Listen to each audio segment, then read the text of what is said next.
Hey ladies, it's your girl Cherie here. Welcome to Black Women Making Money. So I apologize for being a little late here. I had some technical difficulty, but you know what? We're going to make it happen. We're going to make it work. So I am here today, of course, to talk about the market crash. Bitcoin, last time I checked, was at 18,000. I remember when I first started looking at Bitcoin, it was lower than this. And then, of course, it had the meteoric rise to close to 60,000 a coin.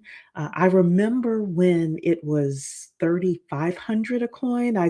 I had been following Bitcoin for a long time, but I really didn't get into it until uh, into 2017. But the stock market is going crazy, things like that. But today's conversation is a little bit more about the upcoming recession that is coming through and some of the things that we need to be aware of as Black women. And um, I wanted to, just come and have conversation with all of you. I actually have a video by Patrick Bet David that I'm going to show to you today, and we're going to discuss it. I'm going to kind of start and stop it, and don't forget to like the video as you all are coming in.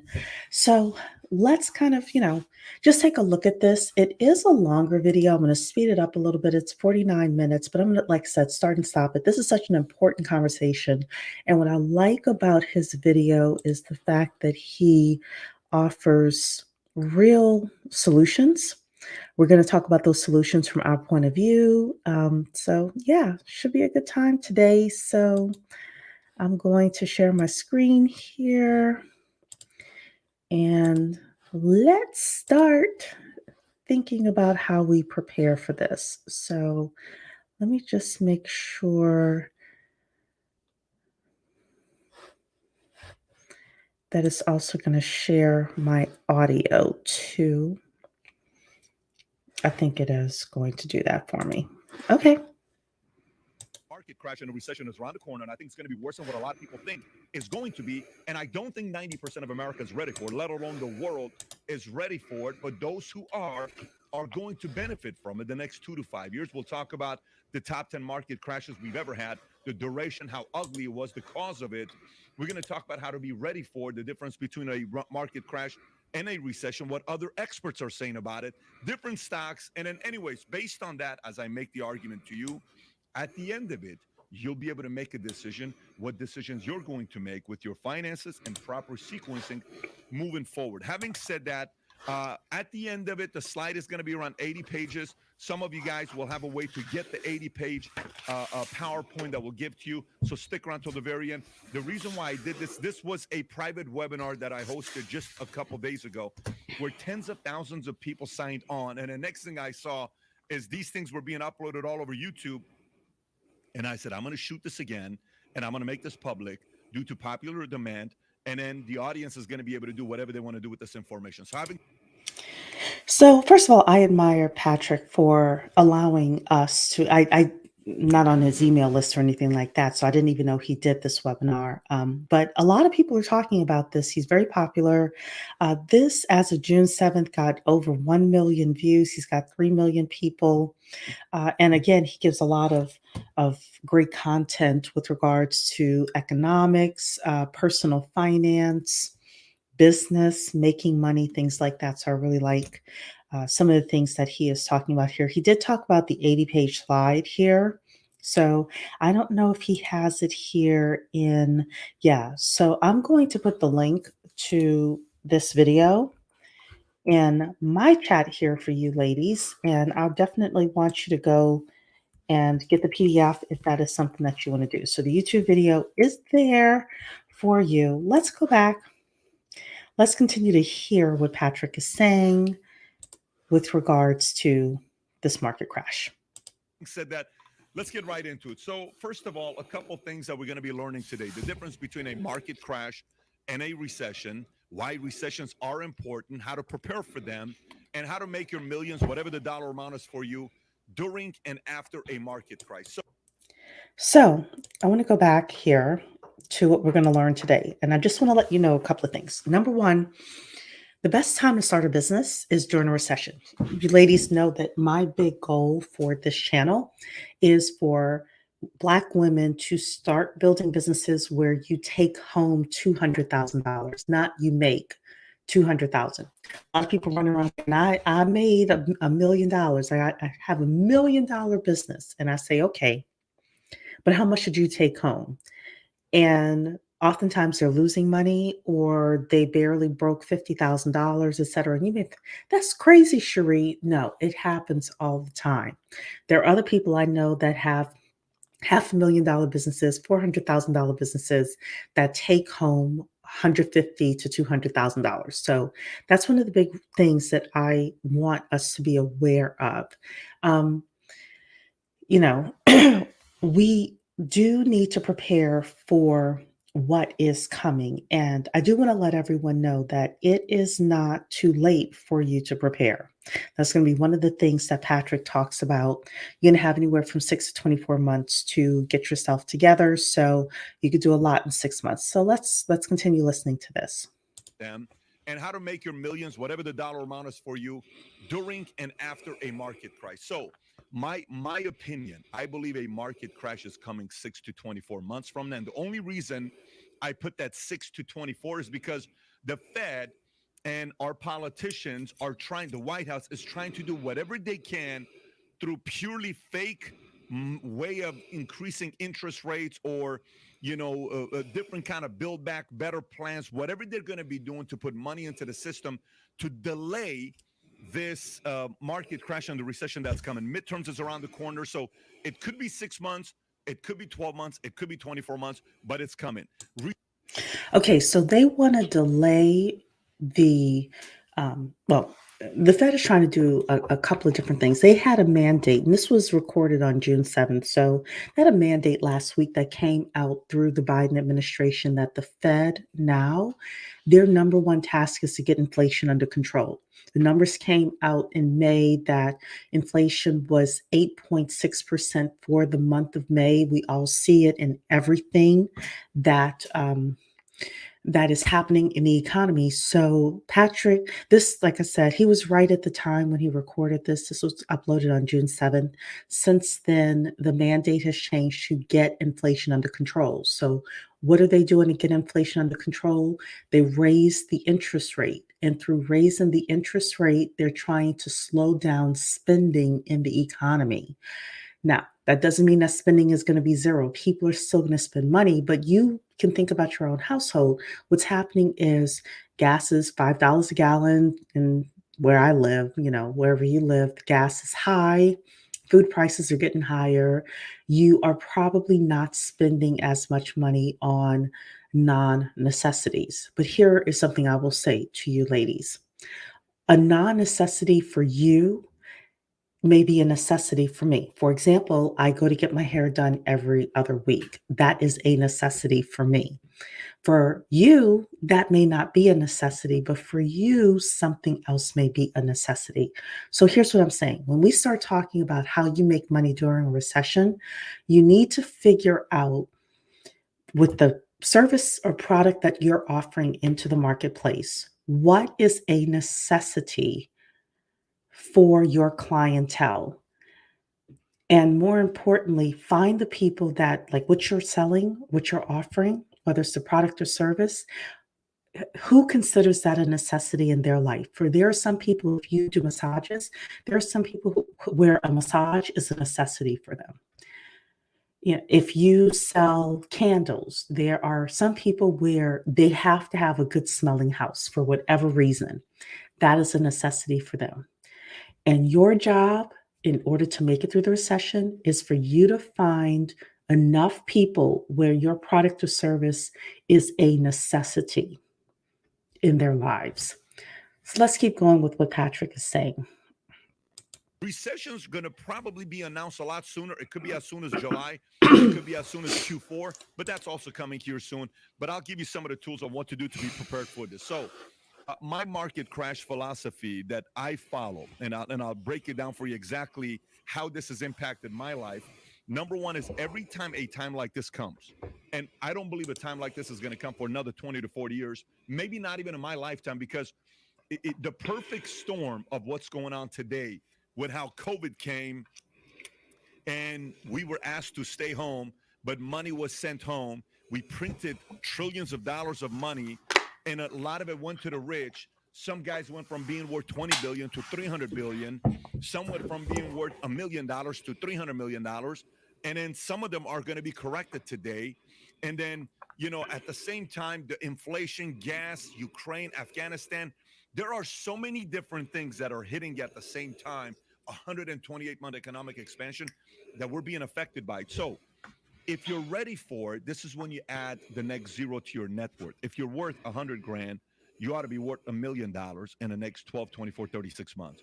If you're worth a million, you ought to be worth $10 million if you do it right the next 2, 3 years. If you're worth 10 grand, you ought to have $100,000, maybe even $1 million.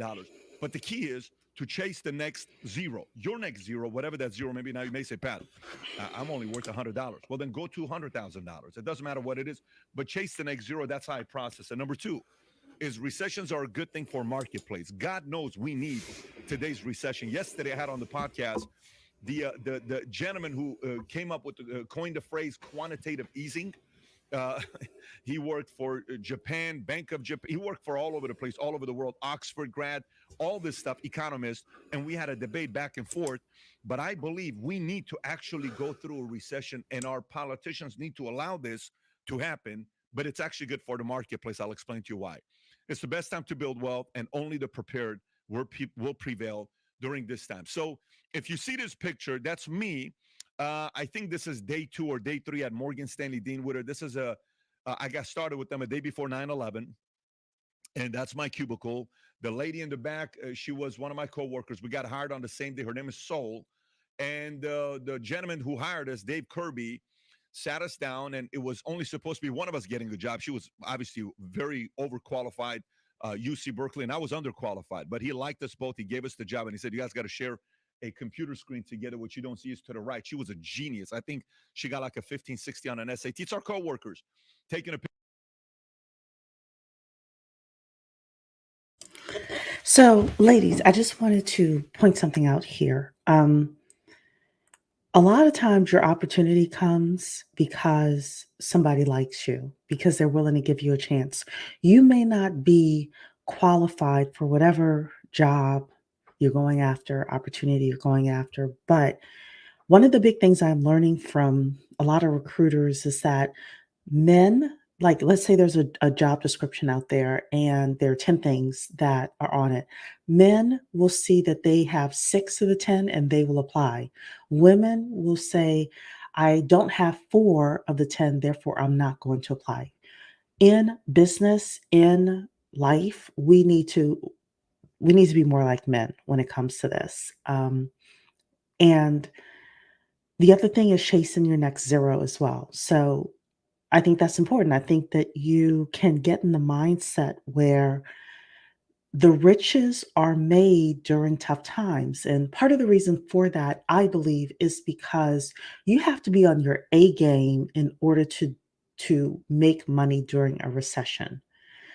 A lot of people are going to be closing their businesses. A lot of people are going to um, not make it or not make it as well. But if you are on your grind and you're focused, and it doesn't mean you're working 24/7, but it's about working smart and working hard and working strategically, then you're going to be able to chase that next zero, go from 100,000 to a million in net worth, or go from 10,000 net worth to 100,000 net worth, buy a home, buy stocks, tax liens, real estate, all the things we've been talking about on the channel. Let's continue watching the video. Picture.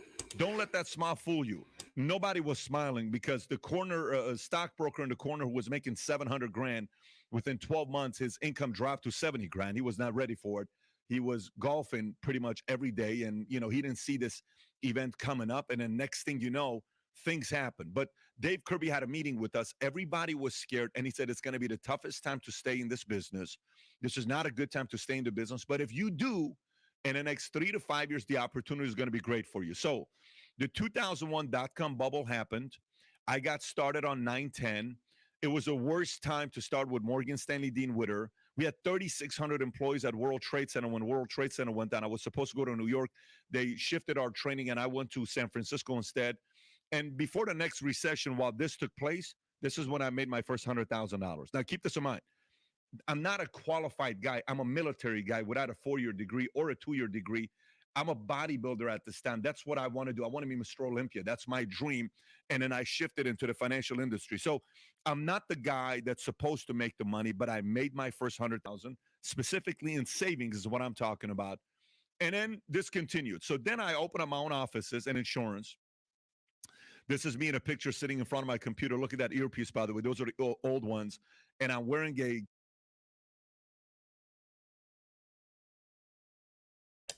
So I'm going to bypass this section here where he's talking about himself and his background. Basically, he ended up starting his own agency. He had to go through the highs and lows of that, but now he's a super successful guy in insurance agency as well as selling other types of insurance products. So let me forward this a bit, and we're going to start here.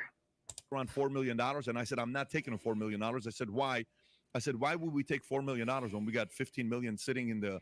Why would we do that? We're not going to do that. Let that money be taken by other people. My board thought I was crazy. Anyways, a year and a half later, at an event we had at MGM, this isn't a guy that talks capitalism. He actually believes in that stuff. So a lot of people are taking financial assistance, and I saw so many. What's the word? That they're not an essential business, right? These non-essential businesses. It was a tough time to be in business of restaurants during that time. But for our business, we went from 100% being face-to-face sitting with clients to all of a sudden, I can't see my clients because I have to do Zoom. We didn't know how to do that. We made a shift immediately. So when that crisis happened, I was scared. I didn't know what to do. I came home after a flight. We were coming back from Beverly Hills Hilton, had a meeting with my board, De La Hoya, Gabriel Brenner, all these guys. Everybody canceled because of COVID. So everything's going on with, that was the day where Disney shut down, NHL shut down, NBA shut down.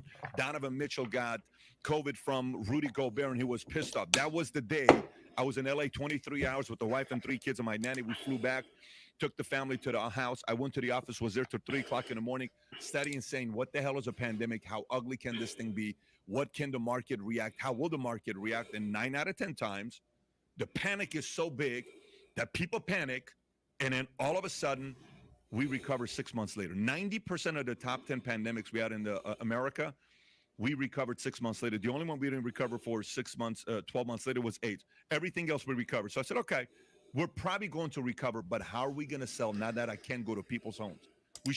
So I want to say one thing about this is that when the original pandemic happened, when we all went on lockdown, one of the things that Patrick did was he researched historically what had happened in the past. And that's one of the great things that we are able to do. And even finding YouTube videos, things like that, is to be able to research, like, okay, what is the worst that has happened in the past? And then realize, as he said, well, we may be in here 6 months. Okay. That's not so bad. We are able to readjust during that time. So let's keep it going here because he's going to make a very interesting point that I want you ladies to hear. Shifted, we went to Zoom. 90% was Zoom, 10% was face to face.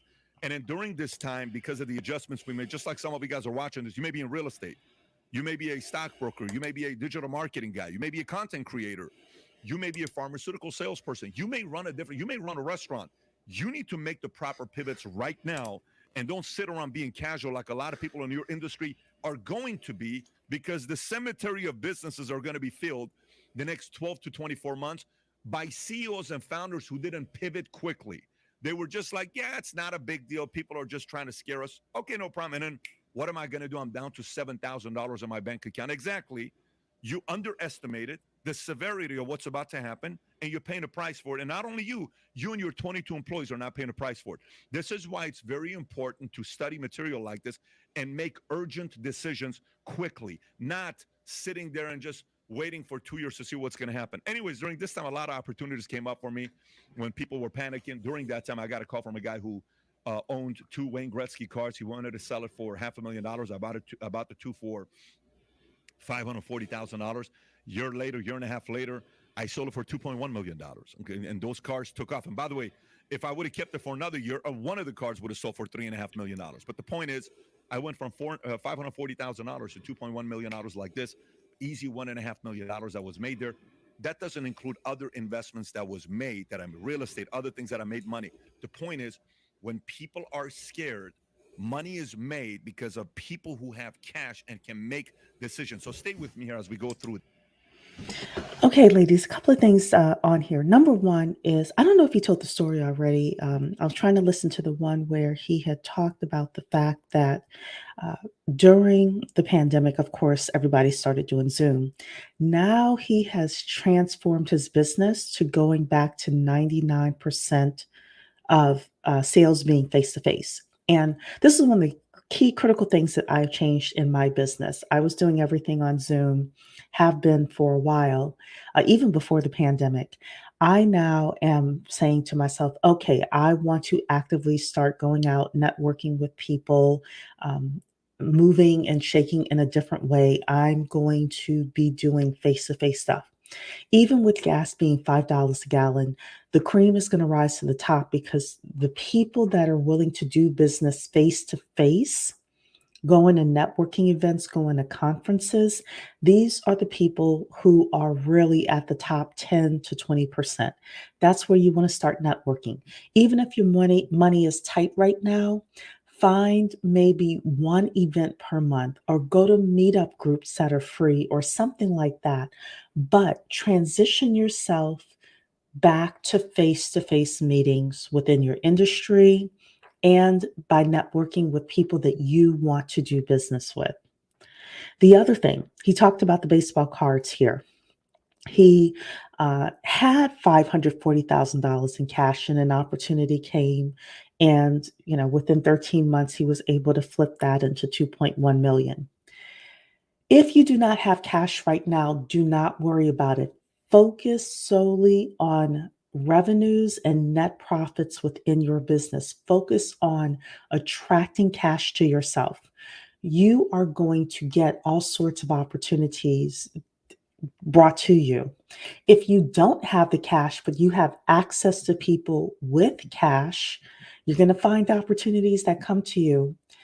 Hook people up, connect people, and see if you can get a finder's fee for bringing somebody a deal that they're going to make money on. They may give you a finder's fee for it. I connected somebody that is in my network. I connected him with a speaking opportunity that brought him $3,500 a couple of weeks ago. Well, I didn't need a finder's fee for that, but the next time that things happen in his network and in his orbit, who's going to be the first person he thinks about? So you want to think about that as well as you are moving and shaking. Uh, During this recession, the next 6 to 24 months, during the pre-portion of the recession, how are you going to move? Ladies, I do suggest doing things face to face, meeting with clients face to face, meeting with prospects face to face, especially if you are mostly doing stuff by Zoom. Getting on a plane, I'm finally going to get on a plane and go to a conference. Like all of those things, I'm just going to have to spend the money in order to make things happen because that is how business is going to be happening. With this. So I went from having 6 figures in savings, and net worth went from 6 figures to 7 figures to 8 figures to 9 figures. So everybody ought to be chasing the next zero. I'm chasing my next zero. You ought to be chasing your next zero, whatever that zero may be for you. But during these times, scary times, everybody panicked. I took a different strategy simply because back in the days, every time I panicked, I didn't make money. So I'm sharing with you some strategies that worked for me. So now, how concerned should you be about the economy today? Well, let me share with you what a few people are saying. Here's a guy named Elon Musk. You may have heard of this guy. He, some call him I don't care for Elon. I think we listen to Elon a little too much, but go ahead. a genius. Some call him a disruptor. Some call him an innovator. Some call him the greatest troll in the world because he knows how to get under people's skins, He does all of people's those skin things. on Twitter. But here's what he did say. On May 26, one of the Twitter users asked him a question. Zach asked him, "Do you still think we're approaching a recession?" He said, "Yes, but this is actually a good thing. It has been raining money on fools for far too long. Some bankruptcies need to happen. Also, the COVID stay-at-home stuff has tricked people into thinking that you don't actually need to work hard. Rude awakening inbound. By the way, I want to say something just in general. I had also read something that people who actually go into the office have a higher chance of getting promotions and raises and um, moving up the ladder at work, the corporate ladder, than people who work from home. So, if you are trying to get a job, so many people want to work from home these days that if you're just like, I will come into the office, in fact, I want to come into the office, you are going to be head and shoulders above so many other people. just yesterday, I want to say, he tweeted out saying, and he sent an email out that came out public. He said, if you want to pretend that you're working 40 hours from home, you need to do 40 hours from the office, physical. If you're thinking you're going to do remote work at Tesla, you're fired. This company isn't for you. He announced that, I believe, 2 days ago. It was all over the place. I can't believe he said this. Remote work is the right way to go. Elon saying, no, remote doesn't work. You know what the following day he announced? Today, while I'm recording this, today is June 3rd, I want to say, it came out that Tesla is firing, I believe, a 10%, I don't know the exact number, but they're about to let go of some of their employees because they have to. This is the next phase that they're going through. And Elon's trying to say, if you don't want to work from home, we got to let go of the bottom 10%. It's your choice. So where is Elon going with this? Where is Jamie Dimon going with this? From JP Morgan Chase, he said, the Fed only has a 33% chance to avoid a recession. What? So that means there's a 66% chance we're going into a recession. Yep, based on what Jamie Dimon said. Carl Icahn, legendary Carl Icahn, a man many fear in the public sector. I think there very well could be a recession, even worse. What do you mean even worse? This is a money guy. He's going to lose a lot of money if there's a recession, but he's probably prepared for it. Billionaire icon issues ominous warning. Why is he saying that publicly? He's in the space that it's better for people to be thinking bullish, not bearish. May not necessarily lose money. He could be shorting the market. So I disagree with Pat there. Leon Cooperman, who went on the podcast here 6-7 weeks ago, he's worth $2.5 billion. He said, it's not written in stone, but that would be my guess. Leon Cooperman joins chorus of billionaire investors warning of U.S. recession. He sat here. It's on a podcast. You can watch it. I don't know what episode it is. And he said, I said, how ugly will it be? He said, I think we're going to have 40% market correction, around 40% market correction in 2023. I said, that bad? He says, I think it's going to be around 40%. But he said it. Yeah, they're holding on to cash then in order to get into the market if there's going to be a 40% crash. We're seeing again Bitcoin crashing and people are going to buy it up. In a way where, yeah, it's normal, it's coming soon, because he's been around the block for 40 years and he's seen these things happen many, many times. So this is not coming from somebody that just got into business 5 years ago. Wells Fargo CEO warns U.S. it's going to be hard to avoid some kind of recession. This is the Bill Dudley, New York Federal Reserve. Yeah, he's the former president of Federal Reserve of New York. Very, very unlikely Fed can tame inflation without sparking recession. Former New York Fed chief says. So we can go on and I can quote you 10 other people what people are saying. But that's not the key. Let's just get into, should we be concerned about a market crash? 75% of Fortune 500 CEOs said this month that they were bracing for a recession. Let me read this to you one more time. 75% of Fortune 500, these are the 500 biggest companies in America, said they're bracing for a recession. They said that this month, okay? This is a Forbes article. So now, it's now all about an anticipation game. What's an anticipation game? You can go and fight, and all you can do is swing, okay? And you're not playing defense, and all of a sudden you get caught and you lose, right? You could get lucky and knock somebody, and everyone's, oh my God, look what a great fighter he is. But if you look at Mayweather, who's undefeated, his game is what? He's the anticipation game, right? And then what did Canelo do? He kind of learned his defensive game went to a different level after he fought Mayweather because he realized, I need to get this defense part down. Everything about business right now is to anticipate. Great generals anticipate. Great basketball coaches anticipate. Great military leaders anticipate. Great presidents anticipate. Great founders anticipate. And you ought to play the anticipation game. What could it look like? If we have a recession today, what industries will take a hit? How bad will it be? Who will go out of business? Who will it benefit? How can I, put myself in a certain positioning to benefit from this? What do I need to do from now before it happens? Who should I hit?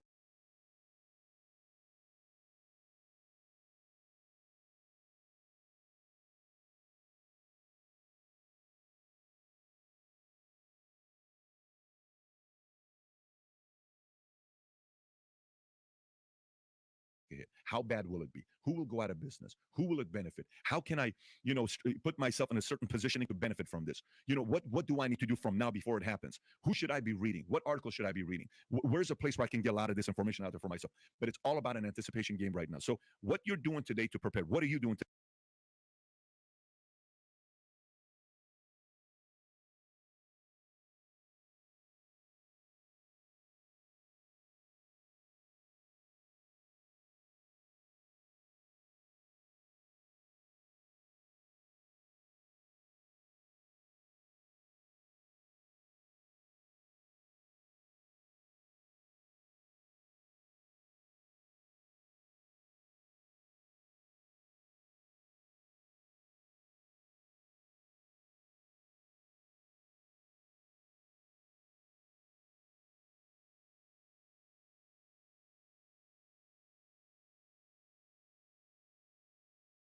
today to prepare. The more you do the preparation now, so some say, what if it doesn't happen? Great if it doesn't happen. You don't buy a life insurance policy because you're going to die tomorrow. We don't have a stronger military because we're going to war tomorrow. You don't put money back for emergency because emergency is going to happen. No, you're putting it because if it does happen. So if we go into recession, if a major market crash happens, are you prepared for it? That's what you ought to be.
You don't put money in the bank for emergency fund because an emergency is going to happen.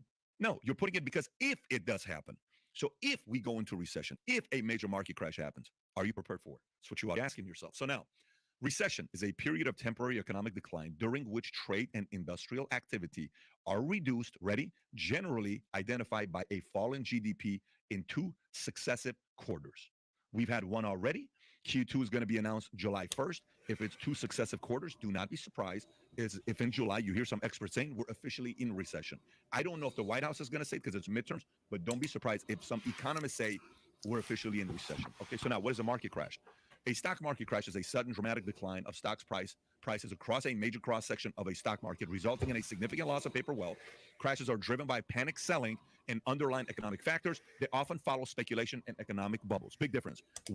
I'm so sorry. I was talking. I said a whole word. Y'all didn't even hear what I was saying. So we're going to keep going. One is a day or a month. The other one is 2 quarters in a row. So now, forecast. Quarter one of 2022, the market economy shrank by 1.5%. According to the definition, if this happens again in Q2, we're officially in recession. Q2 ends June 30th. This could be the day America officially enters a recession. So, what happens during a recession? Companies go out of business, employees get let go, borrowing money becomes harder, consumer spending decreases, stock market goes down. These are things that happen during a recession. So, here. Okay. So let's look at this. What happens during a recession? Companies go out of business. When companies go out of business, yes, there are bad things that happen, but there are also good things that happen as well. What do I mean by that? There's opportunity when companies go out of business. Number one, talent becomes available.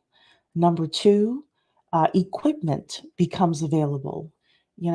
office space becomes available, etc.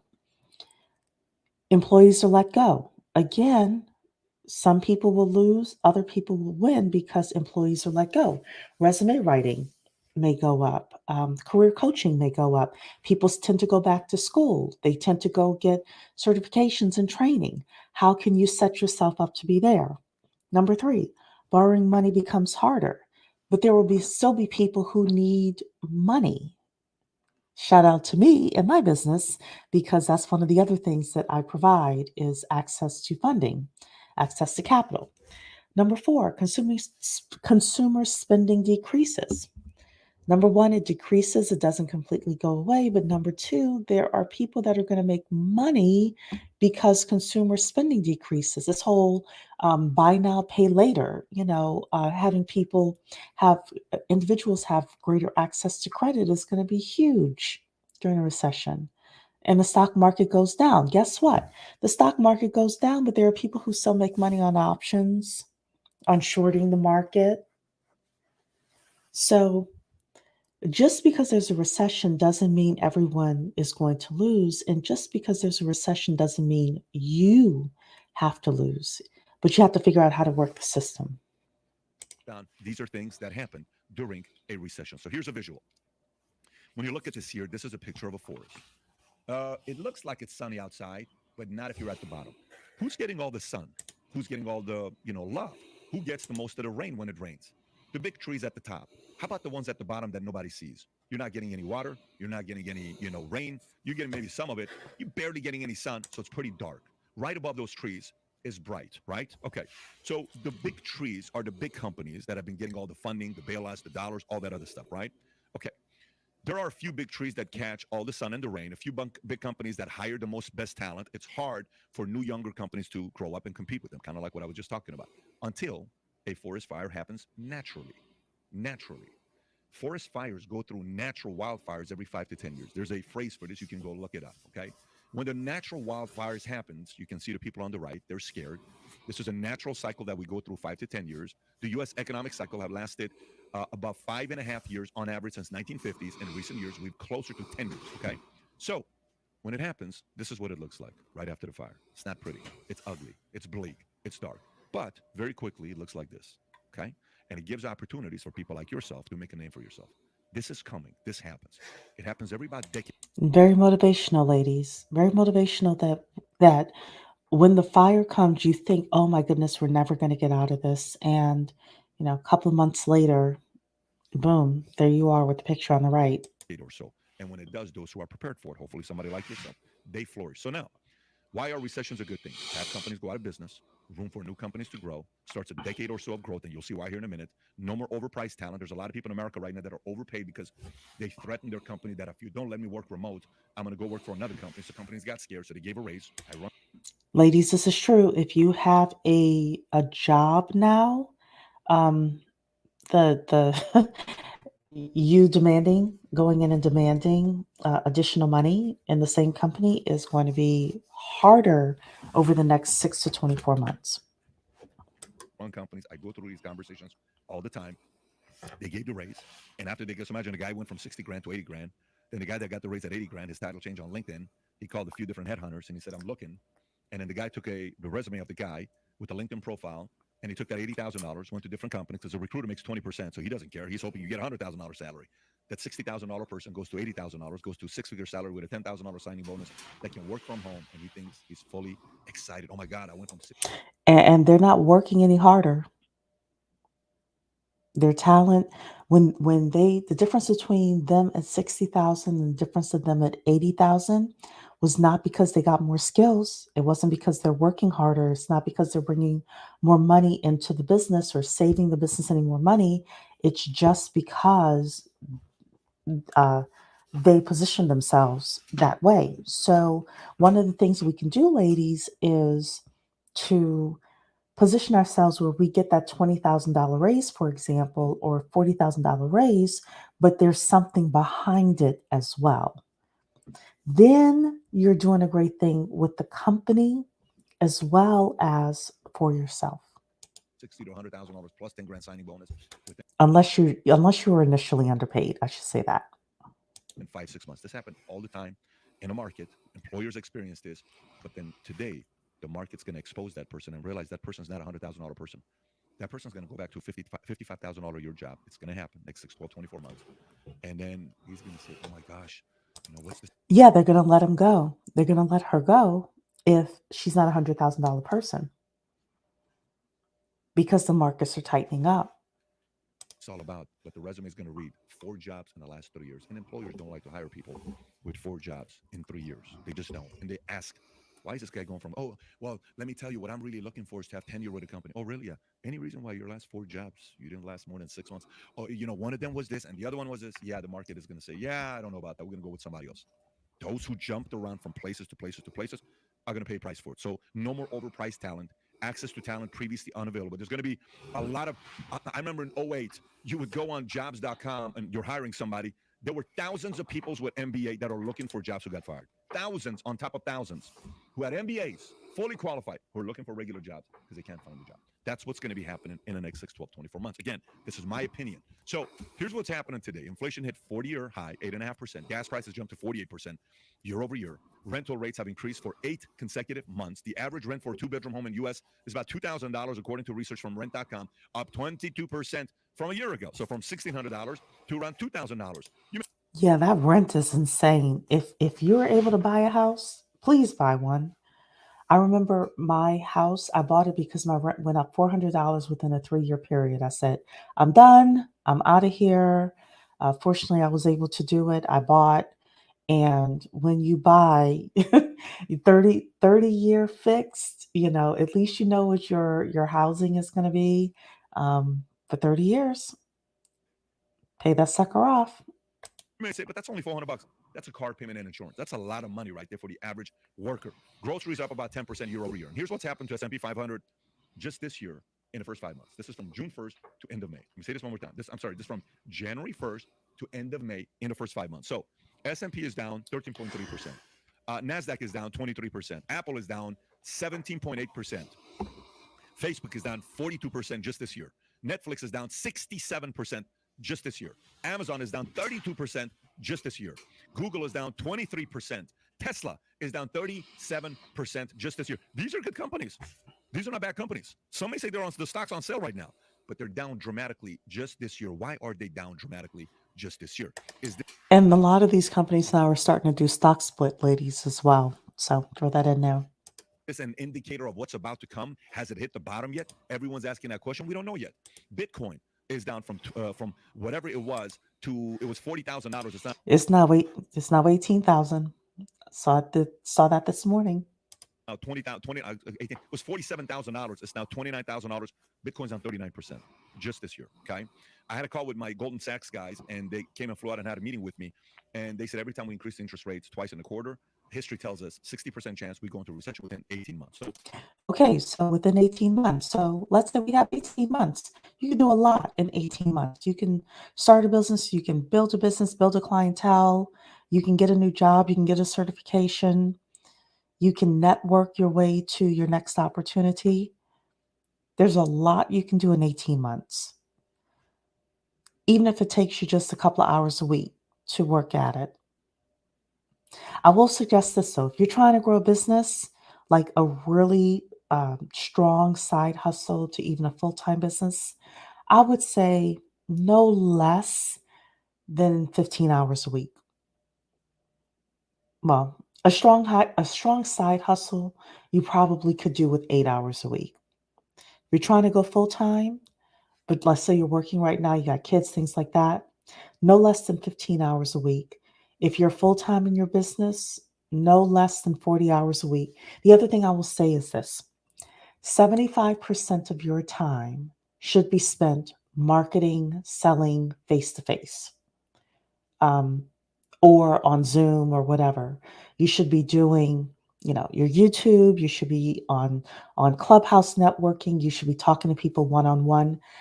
75%, especially if you don't currently have sales or you're trying to ramp up your sales. That means if you are working 10 hours a week in your business, 7.5 of those hours should be spent doing marketing and sales activities. I'll say that again because this is so important. If you are looking to grow your side hustle, you're looking to grow your main business, 75% of your time should be spent marketing, selling, talking to prospects, getting feedback from prospects, signing up people to actually come and get your product, your service, etc. That means if you are working on your business 10 hours a week because you're working on it as a side hustle, you should be spending 7.5 of those hours doing marketing and sales. That's how you're going to make it. If they're right, worst case, it's going to be end up 2023, early 2024. Earliest we can hit it could be next month. Okay, so that's kind of what Goldman's position is with recession. But they're saying there's going to be a recession probably within the next 18 months. So how bad will things get? A few things we keep in mind. We've had a lot of fake success the last couple of years. Okay, there's been a lot of Bitcoin millionaires. There's been a lot of people that are flaunting money. That's true. That's true. This Instagram success, this YouTube success, people flaunting fake money because they're in crypto and they were in SHIT coins.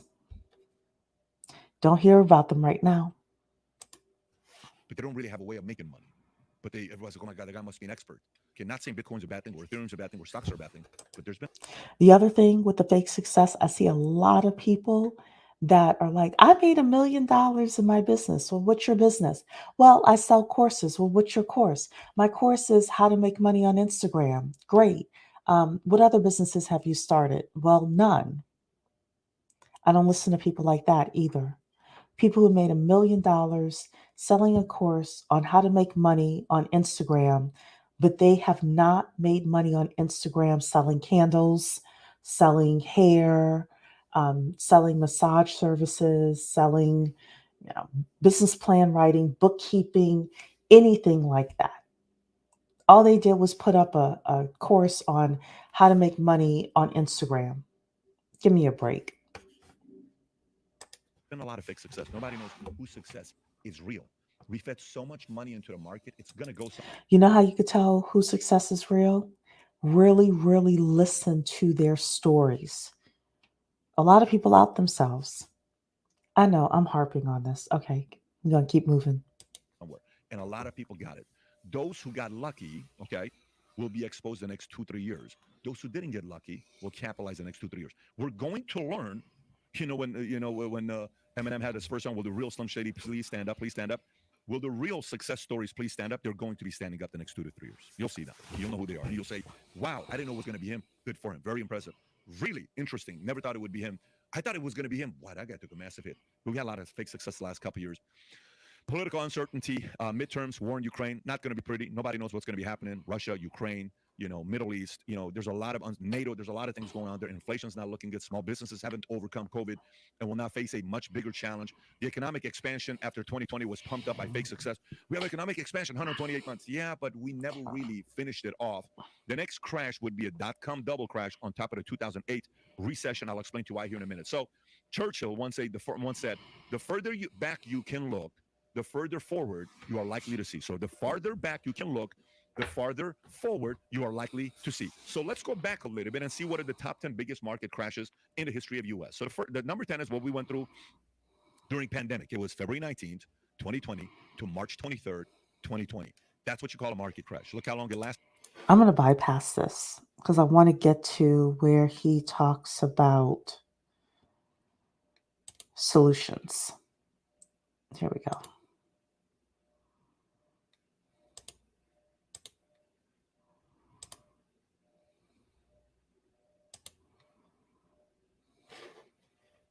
Expansions around the corner. And that's when all of a sudden we hear the next success stories of people who did it the right way. Of people like Buffett has done this so many times in his career, and he knows what season this is. And everybody was criticizing him on sitting on cash last year. And now Buffett's going to be able to buy a lot of stocks on sale because he's got access to a lot of cash. So let me say one thing, ladies. After every recession comes an expansion. That's what he was trying to say here. After every recession comes an expansion. And again, I put the YouTube link in the chat for you all to see this, the whole thing yourself. But if you were able to weather the storm during the recessions, which most recessions are a couple of years, that's one of the things he talked about in his in his webinar here, then you're looking at the months of expansion here, anywhere from 128 months, 78 months, 112 months, 81 months, etc. So these are years of expansion that we're seeing, but you have to go through a couple of years of recession in order to get there. Let's keep watching. Capital, a lot of cash. So GE got started in 1908. This is what happens during market crashes and recessions. They got started during a recession. HP, Hewlett Packard, during World War II, recession. Hyatt, recession. Microsoft, recession. Uber, Airbnb, a lot of these companies, Slack, again, recession. So as scary as it may be, some of you that are watching this, you're taking notes and you're getting excited, not in a negative way, but in a positive way, to say, okay, I want to go and make this my season for my family. I want to go light it up. Perfect. This is your season. This is your time to go out and capitalize on what's going on. So why are recessions a good time to start a business? Less competition, all-in mentality, access to talent. Talent is priced as a real market value, better rates, rent, vendors, etc. And by the way, this is just you and I talking. Nobody else is around. It's just me and you right here talking. Tell me you've worked very hard the last 2.5 years. The last 2 years have not been the hardest. I have worked hard the last 2.5 years, but I've not worked smart. I need to work smarter. And I have put some things in place over the last couple of weeks to be able to do that. Working years of American workers. We've not been that hard. Many have worked from home. Many, like a couple of seasons, you stayed home and you got stimulus. Some of you that were working because you saw an opportunity. But the last 2 years, America got lazier. Okay. And because employers were afraid to impose and challenge too much because they were losing people, anytime that happens, like, oh my God, don't push him too hard. He wants to take Friday off, let him take Friday off. He wants to take the week off and want to do PTO and he doesn't want to do PTO, still wants to work from home on his vacation. Let him do it. Let him do it. Let him do it. Yeah. The standards and the fears of the leaders has caused people to be lazy the last 2 years. But guess what? The next 2 years, leaders are going to have backbone because market's going to be on their side. Okay. So you're going to see the next 2 years, the workers are going to win. But if you don't work the next 2 years, you're going to be exposed the next 2 years. Maybe you got away with it the last 2 years. You can't get away with it the next 2 years. Everyone in the marketplace is going to have their camera on you.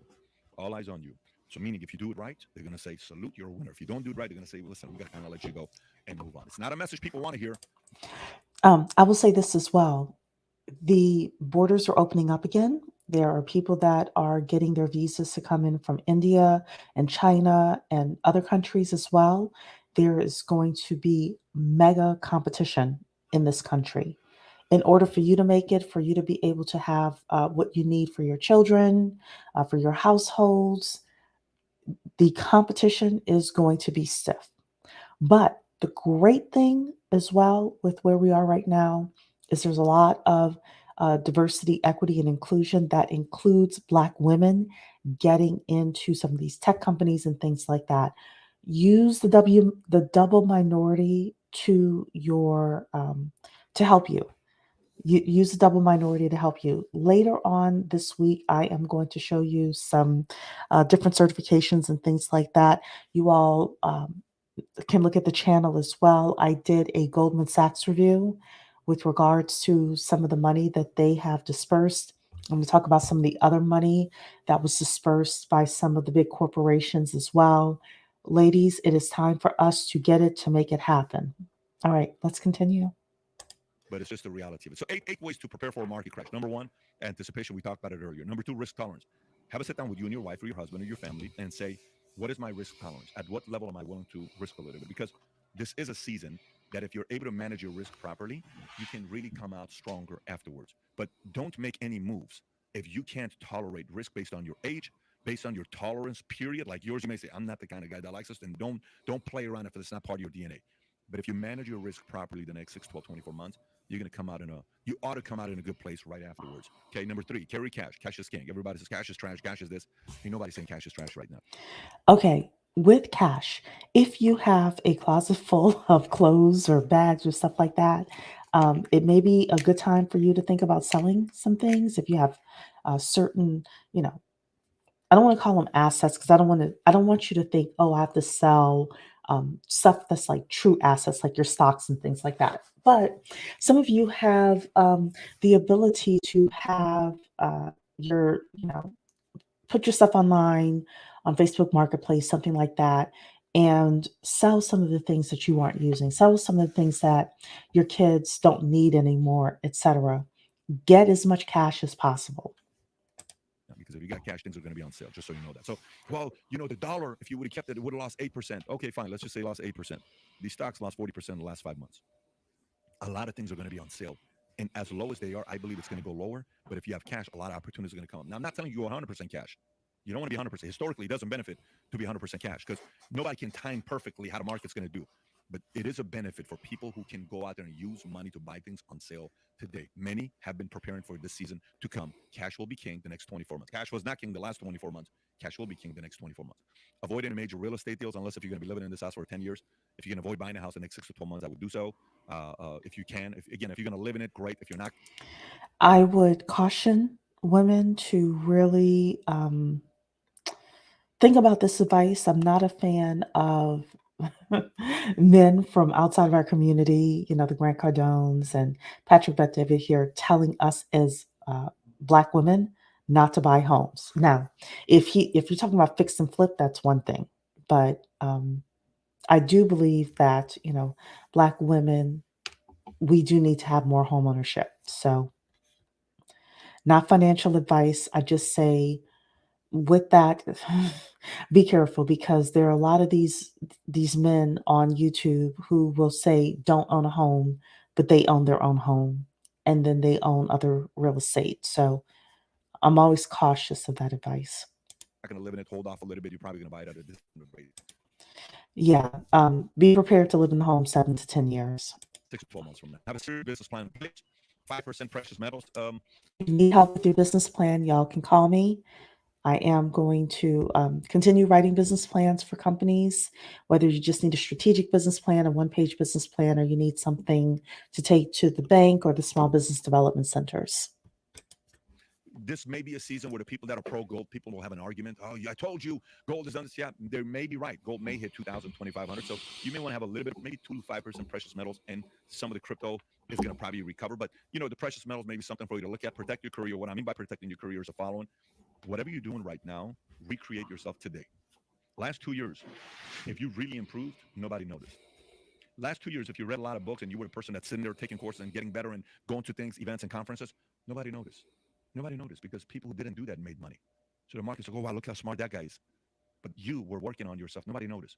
But today, if you work on yourself to recreate yourself in your company, with the way you show up, with your attitude, with being a person that's showing up, leading, working hard, improving, challenging your peers, setting the right example, constantly getting better, reading, bringing new ideas, bringing strategies, everyone's going to take notice the next 2 years. This is In other words, now's not the time to be shy. Now is the time um, to brag and to boast in a respectful, professional way. That's what he's talking about here. Also, a great way to do this, we talked earlier about this. Instead of just having a Zoom call with your boss or your boss's boss or people in your company, have lunch with them, have happy hour with them. Some of you may have kids, you may not. Can you get a babysitter for the kids in order to have some social time with your coworkers so that you can say, this is what I've been doing the past couple of years. That is how you actually protect your career and protect your position within companies. your season. The people that are in that mode of wanting to improve themselves, the next 2 years are your season. The last 2 years were not your season, just so you know. Number 8, take a time out and study your portfolio. Good time to do that. 10 steps to make millions during the market crash. Number 1, monetize fear. There's a lot of people that are afraid. What does this mean to you? People who wouldn't take a meeting with you a year and a half ago, they're going to take a meeting with you. We announced a Zoom that I was doing this market crash. Everything I'm doing with the PowerPoint was on a private Zoom, private webinar that I did. You know how it was? So we said, yeah, we're going to get a few thousand people like this. We're getting complaints on Instagram. I'm trying to get on. Yeah, because the whole thing was thousands of people were on for an hour and a half. And afterwards, tens of thousands of people signed on to want to see it. They keep wanting to see this. They're asking each other, where is this? Where is that? Where is this? Can I get a pre-quote? I miss this. I miss that. You know why? Because people are wanting to listen today because they're afraid. This message a year ago, no one was afraid. Everyone's Bitcoin was at 69,000. I was listening last year too. That's one of the things we have to do, ladies, is we always have to stay current with what's happening. And I listen to people multiculturally as well. So everyone's stock was killing it. Everyone's portfolio was awesome. Everyone's real estate portfolio was awesome. Nobody was afraid. People, but they were predicting this even a year ago. are willing to to listen. And those who are able to win at the highest level are able to monetize fear. I'm a parent of four. You know, when my kids listen to me and I can help them improve, when they're a little bit afraid. When they're cocky and they're not afraid, they don't listen. When they're a little bit afraid, I can give counsel, they'll receive it. You were like that, I'm like that. It's called human nature. Understand this concept where how fear works. Number two, the lazy, arrogant, over leverage will be filtered out. It's unfortunate. So maybe you're watching this right now, you don't like this comment I'm making, you're going to be filtered out. I hope you're ready for it. Yeah, so with over leveraged, if you have credit cards, if you have anything that's adjustable rate and you are able to pay that debt off, then do so. If not, then as you are getting money, try as much as possible to get rid of the credit card debt and any kind of adjustable rate debt that is that because that'll kill you economically, I should say. So which means it's not too late to change. Start working. Be humble. Stop being over leverage. Okay, because winter is coming. Go. It's not too late to shift. But those of you that stay lazy, arrogant, and over leverage, it's going to be a bad season for you next 2 years. Become bankable. Meaning, if you say you're going to do something, do it. If you're going to say you're going to get on Zoom, if you say you're going to go do a meeting, if you say you're going to come through on a deadline, a number, a commitment, do it. The market is currently desperately looking for leaders and people who say what they're going to do. Period. Who say they're going to do what they're going to do. You do that, the market is going to want to work with you because it's lacking right now people like that. Number four, strengthen numbers. Join a community. Like right now, we launched our new website today by timmy.com. We've been working on this for a while because everyone's asking community, community, community. So we have a few different tiers. So we have a private social network that we just announced where value-tainers from around the world who work together regularly. If you don't see them, if you go to the ball conference, you know what I'm talking about. But if you're not, it's a social network we launched just for value-tainers that they can talk to each other. What strategy are you using? How are you using with this? Can I get a refer for an account? What are you using with lawyers? How do you guys handle? What do you think about real estate thing? How do you guys handle the creating content? What are you doing with this podcast? What do you guys think about this thumbnail? That community, join a community. If it's not ours, go join a community. Join community because strength in numbers is when you're going through a season like this, it's going to help you. If there's other people that are all going through it, their strategies becomes your strategy. Your strategy that's working becomes your strategy. Join any community of winners today. Don't be doing this as a loner. This is a wrong time to be a loner. This is a wrong time to do this all. I will say this as well. Join communities that are 1 to 2 steps ahead of you. Don't join communities of people who are the same level as you. You're trying to chase the zero, as Patrick said initially in his YouTube.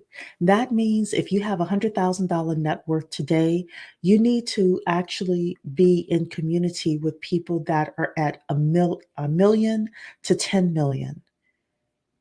And being able to find that, number one, through social media, online, and also offline, you may have to pay to play. For me to hang out with people that are at like a real net worth of a million to 10 million, I am prepared to pay to play. I'm prepared to pay to play. I was speaking with somebody this past week, and we were offered free tickets to go to Boston to a conference. When we looked at the conference, the tickets are $900. My friend and I said, we're going to the conference because people who are willing to spend $900 to be in a room, that's the room we want to be in. And I'm not saying if you don't have $900 that, you can't play. But what I am saying is that some of the best rooms to be in are going to cost you something. Now, if you don't have money, here's the trick. I used to do this all the time. Here's the trick to how to get in for free. One of two things. Number one is volunteer to, do some sort of preparation, setup, helping them organize the event, helping them promote the event, things like that, in exchange for, asking them, at this time I cannot afford to pay for a ticket, but here are the things I'm willing to do in order to earn my way in. That's number one. Number two, this worked well when I was in college, but probably still works well for you, is let's say you want to go to an event. What I would do is I would get to the event an hour early. And I would just say to the person who was setting up, look, I'm a college student, but I really wanted to come to this event. Is there any way that I could come in? I can't afford to pay, but is there any way that I could come in? 100% of the time, they let me in for free because they usually had like space available, right? And at that point, they were just trying to fill up the room. So, strength in numbers, he's talking about getting there and networking. 40% of the jobs that people get are because, sorry, of the jobs that are filled. 40% of the jobs that are filled are from people that are in the hiring manager's network. So if you're out networking with people and you let people know, hey, this is what I do, 9 times out of 10, somebody will come to you with an opportunity. Hey, why don't you join my team? Hey, you look like a go getter. The other thing that I will say with regards to this is when my mother and I started our bookkeeping company, I did a lot of networking in a lot of different places. I discovered that networking with two organizations and going deep with that organization worked a lot better. What do I mean by that? I mean, I joined the Chamber of Commerce and another group called BNI. Within the Chamber of Commerce, I joined a committee. I went to every committee meeting. I was like Kim Kardashian in the beginning of her career. If they had any event, I was there. Remember Kim Kardashian? It could be the opening of an envelope. She was there. If there was any kind of event that they had, I was there for those two organizations, and that is how we grew a successful bookkeeping business. If you are doing things online, let's say that you join a Facebook group, a specific Facebook group with the people that you want to engage with, commit to going to that Facebook group and actually interacting with as many people as possible, not spamming the Facebook group, but actually going in there and having meaningful conversations with people on a daily basis. People are going to see you over and over and over again over a 3-month period. Next thing you know, all sorts of opportunities are going to come to you. Clubhouse, again, getting out of the black junk spaces of Clubhouse. I'm going to say it. I said it, right? Going to the other side, the multicultural side, or the really strong black business side of Clubhouse. Um, a lot of Clubhouse rooms are run on a consistent basis. So they will, there's a room that I really like. I haven't been there in a while, but it's Black Women in Construction. And they would have their meetings every Sunday at 3 p.m. And for a couple of weeks, I went. Well, if I had stuck with it, I'm not really in construction, but I'd like to pop in. But let's say you were in construction. Um, Showing up every single week without fail for months. All of a sudden, people would see you all the time, opportunities would come to you, joint venture partnerships would come to you, etc. What he's saying here is so important. It's not what you know, it's not who you know, it's who knows you. Let's continue. By yourself. You're not going to win trying to do this by yourself. You need to be part of a community. We're going to put the link below for the vitamin community. You'll find out how to be a part of that. But anyways, if it's not ours, go join a community. I believe our community is the best because they're fun, they're smart, they're intelligent, they like to work together, and they're winners. So if you want to be around an environment like that, that's our community. That's Vitainers. If that's you, you may want to join our community Vitainers. So strength in numbers, number 5. And by the way, a part with strength in numbers for me would be last night I'm having a cigar with Matt and Mario at the house in the backyard. We're having a cigar. We're watching the games like midnight, 11:30, and Boston came back. Anyways, we're having a conversation together, and Matt's like, hey, Pat, so what are you thinking about right now when you're talking about adding the next zero? What's at the top of it? We're at Shooters having dinner as well. He asked that question, and the conversation continued to the house. I said one thing. He said what? I said recruiting. What do you mean? I said, I'm in the game of recruiting because I believe in strength in numbers. Recruiting talent, recruiting sales, recruiting investors, recruiting editors. I'm recruiting salespeople. I'm recruiting executives, C-suites, hardcore executives, middle management. I'm recruiting the talent to start the podcast here with Tim, and I'm recruiting C-suites on my insurance company. I'm recruiting. All I'm doing is recruiting. Because anytime you want to upgrade, like when I was single, you're recruiting a spouse. If you're single, you're recruiting friends, you're recruiting running mates, you're recruiting. Strength in numbers is about recruiting all of that. So you need to be in the right community to be able to recruit the right kinds of people. Create a cause your company can really get behind. When I first got involved in insurance, it was kind of like, yeah, I'm just selling insurance. So it's more here. Oh, money. There's a lot of money in insurance. I'm a 22-year-old guy, 21-year-old guy. So what are you thinking about? Oh, money and all this stuff, right? And then all of a sudden, I start making money. And I start get the nice things that comes with it. I'm traveling the world. I'm going to 30 plus countries, and I'm still 28 years old. I'm in all these different places. Oh my God, I can't believe I've experienced this. Okay, cool. And then all of a sudden, it hits me. I'm like, okay, now you got some money in the bank. Now you got a girl you're dating that you wanted to date. Now you've traveled the world. Now you've spoken in front of hundreds of thousands of people. Your dad's told you he's proud of you. Your mom's told you she's proud of you. You've heard the magical words. Now what? Because it was all logic. Logically, I was good.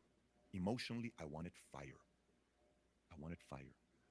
I wanted to see fire in my eyes. All I saw was logic. So I started trying to recruit the fire. In '08 was a very weird year for me. Men, when our age switches, that 9 is the scariest number in men's age. Sometimes women as well, but more men, meaning 19, scary because you're about to be 20. 29, scary because you're about to be 30. 29, 39, you're about to be 40. I remember turning 29 and being scared about being 30, but um, 39 turning into 40 actually was okay. You know, I was 29 in '08. And man, I was like right here, going crazy. But I wanted to find out. Actually, for me, it was 25 turning 26 because below 25, you could do young and dumb things, but by 26, everybody's like, you should know better. But that's neither here nor there. Something here. So I finally went and found my cause. And in July of 15th, I was dressed as George Washington. My wife was dressed as Lady Liberty. Liberty. I put an event together in Palm Desert. And I got up and I said, we'll be saving America by bringing back the free enterprises and help to American families. Capitalism caught my heart because it allowed an average guy. I'm a regular guy. I don't have a 4 year or a 2 year. It got a regular guy like me who almost went and did 20 years in the military because I didn't see a way out. My life changed because of capitalism. I got the opportunity to compete with everybody else. It was the ultimate great equalizer. And that allowed me to have my dad live in another 20 years. My dad just celebrated his 80th birthday. He had a heart attack at 44 years old while he was in the waiting room. And his mother was in the hospital getting her heart checked out. He has not 44 years. This was 1993, 1994. He's in the waiting room. He collapses. They do an open heart surgery. So for me, my cause, and it has been for the past decade now, is to help companies raise $1 billion a year in funding. I haven't gotten close to that yet because I have don't have strength in numbers. I need more of a team, and that's some of the things I've been working on actually for the past several months now. But it's kind of coming to a head. Especially this past week, I had a very good lunch yesterday with somebody that if this works out, it's going to open massive doors. But you know, every company needs a cause outside of just the money. Surgery. You mean to tell me God gave me 10 more years of my dad in my life? You mean to tell me I got 15 more years of my dad? He's 80 years old today. My kids have a relationship with him. I mean, that's where this fire comes from.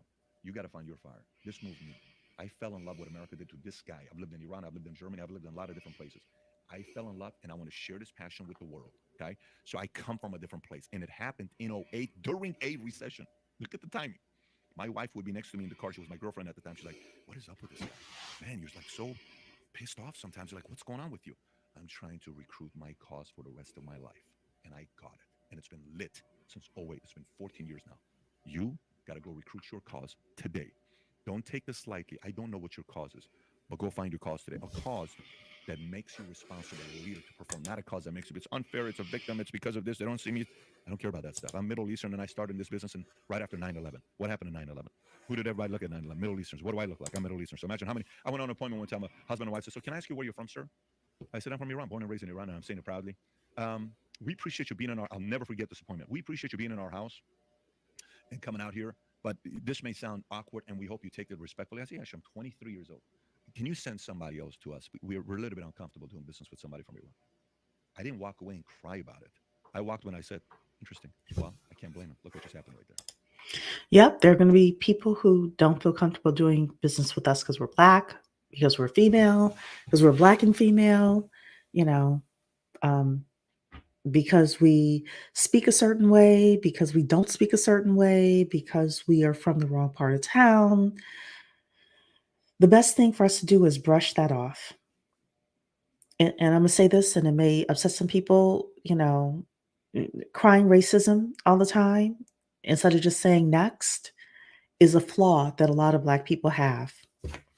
I'm very much a next person. I'm not the cheapest business plan writer out there. A lot of people say, Cherie, your fees are too high. I love you, but your fees are too high. Great, no problem. I'm always respectful to people. But next, And we have to have more of that mentality as well. That is part of the reason why the immigrants are kicking our butts if you're ADOS, FBA, whatever you define yourselves as. We do need to stop bitching about racism and sexism. It's going to happen. Okay, move on. Next. I can't blame them. First place they go is they think about somebody like that. Great. I sent somebody else to do business with us, but I didn't sell it. I got the split commission on it. I didn't go and cry to my mommy and my daddy. I'm a leader. You're a leader. So whatever you come out with, make sure it's a cause about you leading. Next, cut the fat. Cut the fat with friends. Cut the fat with negative peers. Cut the Whew, he just said a word. He didn't start off with cut the fat with your money. He said cut the fat with friends, negative peers, family, energy drainers. fat with employees, coworkers who you have lunch with, that every time you go and have lunch with these guys, they bitch and you come back having an argument with your boss. You may not be able to block your cousin from texting you, but some sort of way, set it up so that you can't see them, see it come through.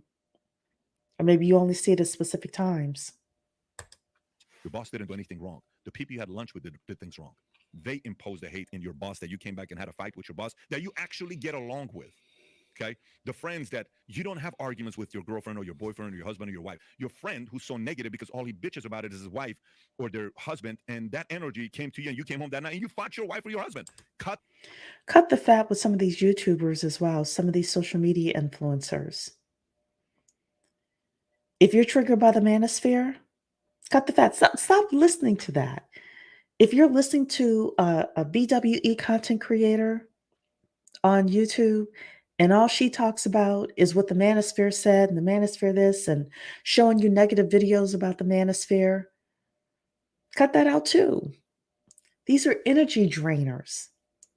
And I'm not trying to take money out of a Black woman's pocket. I'm saying preserve your energy. Cut that fat. Stop going into these clubhouse rooms that you see from the title that it's a waste of time. I can be messy. I can be very messy, but I'm not going to be so messy that it's going to mess me up with what I am doing. And I get the feeling that many of us as Black women, that's what we're doing. The fat. Get rid of that person. Cut the fat and move on with that person. Okay, you got to do this at this time. Find your running mates. Double down on positive distractions in your life today. Positive distraction could be reading the right books, watching the right documentaries, being in the right community, hanging out and networking with the right killers, people that are doing big things. Killers to me are people that are after it, in the hunt. They're chasing something, right? These are people that are going to place. Be around them. Let them be your positive distraction in your life. Equip your team with all possible audibles. If this happens, we're going to do this. If that happens, we're going to do this. But if this happens, we're going to do this first, then this, then this, then this. And to prepare all of this, we're going to buy this software, we're going to hire this person, and we're going to invest into this. That's how you prepare and call audibles and equip all your team for that. Last but not least, number 10, increase your level of urgency. Don't move slowly, move ASAP. One last piece of advice I'll give you before we wrap up here as we're going through this. So I said this earlier when I said strength in numbers. Don't do this alone. Go find a community. I'm a byproduct of that. I was fortunate enough to be in a good community in the Army. I'm still friends with those guys till today. I was good for them. They were good for me.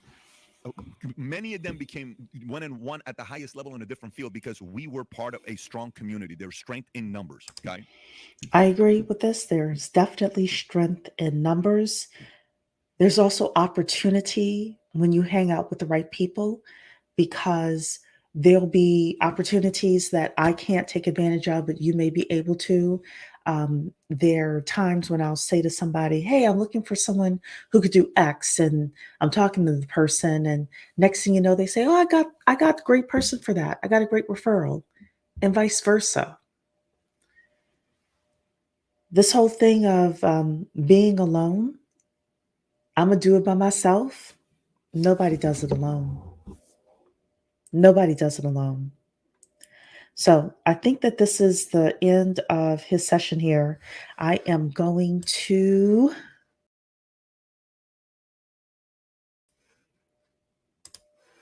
come back to me here. That's still learning my StreamYard here, everything like that. Don't forget to like the video. I hope that, you learned something today as you were listening to this. I'm going to get better at doing my live streams, but his whole session was just so powerful. Again, it's in the chat, how you can go and see the original, take more notes, things like that. A couple of the biggest suggestions: pull out your calendar, number one, and make time to work on your dream. If it's an hour a day. Maybe you wake up early in the morning. Maybe you stay up later at night. Maybe you work during lunchtime instead of, just sitting down eating during lunchtime. Maybe you go in your car and you work on your dream. But put it in your schedule. Schedule the time. Number two, figure out your plan. Whatever your plan is going to be, we want to figure that out. Number three, figure out who can help you reach your goals and your dreams and execute your plan. Get into the right rooms. Talk to the right people. Within business, I'm a big fan of doing as much multicultural as possible, unless you have something like where you're selling hair for Black women or doing something specifically for Black women or Black people. Other than that, multicultural. Find people who can afford to pay for your services and who need your services even during a recession. Again, I said before that I need to get my hair done even though it's a recession. For other women, they may not need to get their hair done. They may need something else. You want to find that tribe of people. Cut the fat. Patrick, that David talked about that. If you need to block your cousin, you may love your mother, but maybe you need to figure out how you're going to get her in smaller doses so that you can focus on your dream. If you need to cut out some of these YouTubers, some of these clubhouse rooms, you may need to cut the fat with regards to um, some of the TV that you're watching.